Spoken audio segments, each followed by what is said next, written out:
रामायण।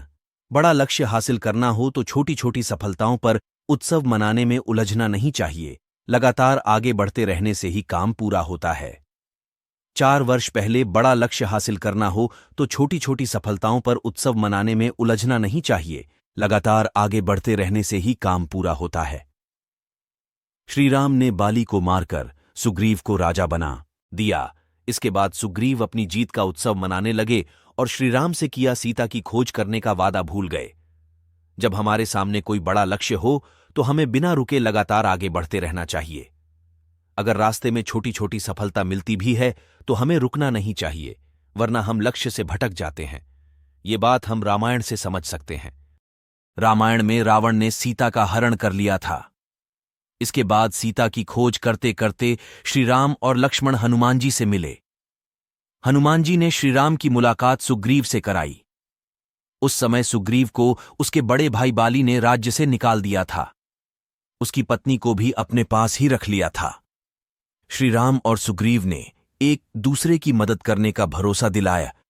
श्रीराम ने बाली को मारकर किष्किंधा का राजा सुग्रीव को बनाकर अपना वादा निभाया। सुग्रीव को बरसों बाद राज्य और स्त्री का संग मिला था। अब वो पूरी तरह से राज्य को भोगने और स्त्री सुख में लग गया। तब वर्षा ऋतु भी शुरू हो चुकी थी। भगवान श्रीराम और लक्ष्मण एक पर्वत पर गुफा में निवास कर रहे थे। वर्षा ऋतु निकल गई। आसमान साफ हो गया। श्रीराम को अब भी इंतजार था कि सुग्रीव आएंगे और सीता की खोज शुरू हो जाएगी। लेकिन सुग्रीव पूरी तरह से राग रंग और उत्सव मनाने में डूबे हुए थे। सुग्रीव को ये याद भी नहीं रहा कि श्रीराम से किया वादा पूरा करना है। ये वादा भूल गए। जब बहुत दिन बीत गए तो श्रीराम ने लक्ष्मण को सुग्रीव के पास भेजा। लक्ष्मण ने सुग्रीव पर क्रोध किया। तब उन्हें एहसास हुआ कि विलासिता में आकर उससे कितना बड़ा अपराध हो गया है। सुग्रीव को अपने वचन भूलने और विलासिता में भटकने के लिए सबके सामने शर्मिंदा होना पड़ा, माफी भी मांगनी पड़ी। इसके बाद सीता की खोज शुरू की गई।